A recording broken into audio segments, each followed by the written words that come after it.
We are in East Finchley because the first person to ride a penny farthing across the world is buried in this cemetery.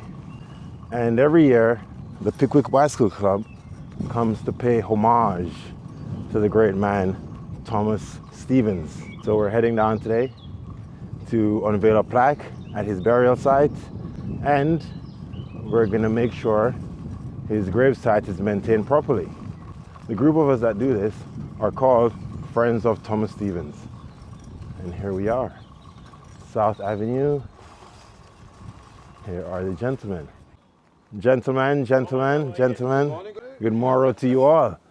Up enough. Yeah. Are you sure? Yeah. Okay. Okay.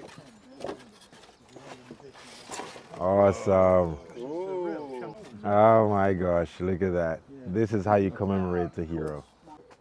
As you know, we have a fundraising page which we set up in order to maintain the grave. 3 years ago, this grave was looking dilapidated, derelict, unremembered, just forgotten generally. So a campaign was started at that time to restore the grave and bring it into the condition it is now. So we set up a fundraising page. People have contributed to that. Many people here have put in a lot of money, which is so gratefully received. And with that, we were able to raise the grave and stabilize it. Previously, it had subsided. We've cancelled out the subsidence. We've leveled it. We've stabilized it. We've cleaned it. There were a couple of other things on the grave which were incorrect, like Stephen's birth date was wrong. That's been corrected. This was all done professionally. The money that was raised by public subscription, by generous donations from people like yourselves, paid for all of that.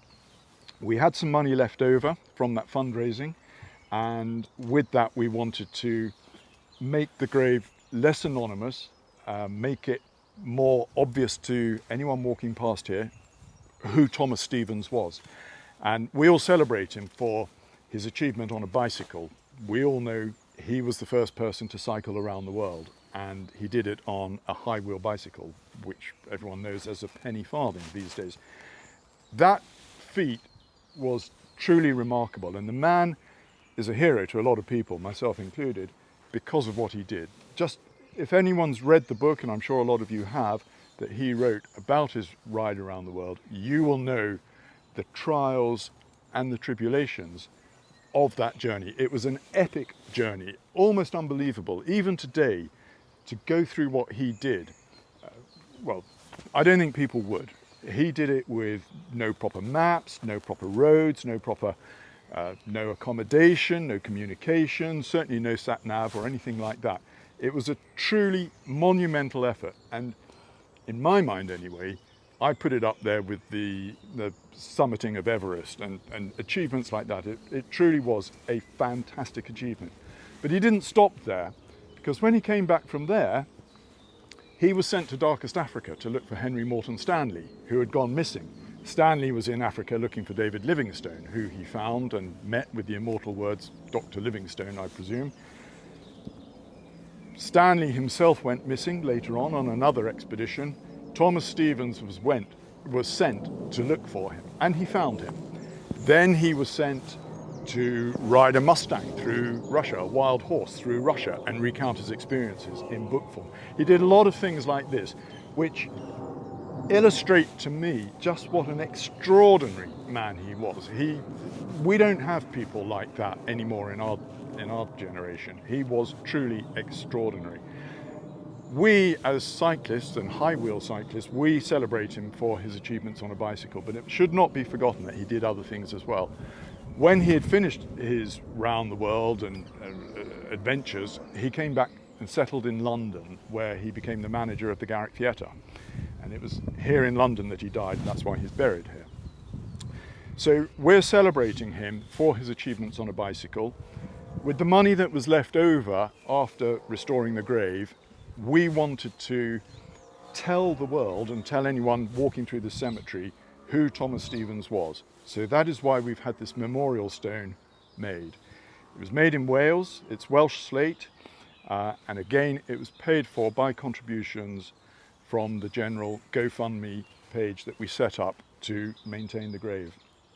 That will be installed today properly, and but the fundraising continues. It doesn't stop here because we have to come up and maintain this grave. We want to keep it in good condition from now and into the future, and there will be other things that we want to do. We've got in mind other ideas to memorialise Thomas Stevens, which all need to be paid for somehow. So the fundraising continues, and if you ever feel of a mind to, any contributions will be gratefully received. We've got a GoFundMe page. You can look at Friends of Thomas Stevens on the internet.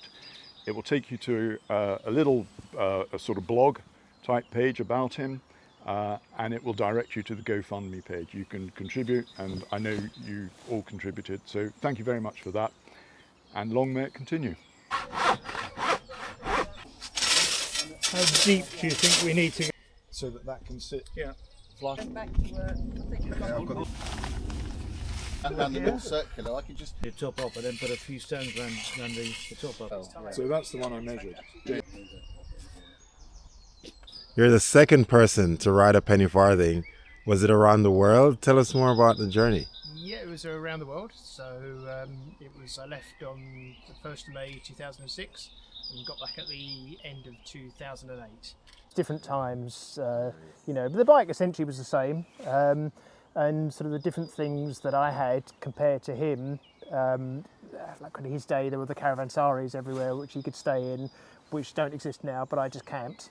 And it's not actually as hard as you think for a modern traveller. You've just got to decide to do it. So my budget was £5 a day, so it's not expensive to do. No, I wouldn't do it. I'd love to be able to do it. I'd love to be able to do what Joff did and say, I've cycled around the world on a penny farthing. Joff is another extraordinary character, and in the same mould perhaps as Thomas Stevens. Joff has actually made the journey twice. He went round the other way around the world, but had to abandon that ride because he was mugged. But, I mean, not satisfied with doing it once, he set off to do it again. Yeah, so one and a half times. One and a half times. Around the world on a penny farthing. Yeah. So it's... Like Thomas Stevens, did you carry a revolver? I didn't carry a revolver, but I carried a whip. Oh, did you? A whip for the dogs. For dogs, yeah, dogs. Yeah, on dogs, yeah. Do you worry about dogs on a high wheel? Yeah, they still chase after you. I mean, I think it's something with the spokes. It puts out a noise because they could be 150 yards away and they'll know you're coming. And I think it's just some high frequency something, and they would all come out. What that is? I think so. Yeah. Okay, and okay. So I had a big long schooling whip, so I could sort of crack them on the nose, and because you didn't want them to kind of bite your ankles or try and bite the wheel. And Let it go. Hey. Thomas Stevens. Hey. I think we need Joff to sit down and give us a talk. Indeed. Yeah, no problem. Indeed, we'll do that. Yeah, no problem. Well, so just tell us one of the highlights of your trip. Probably Tibet.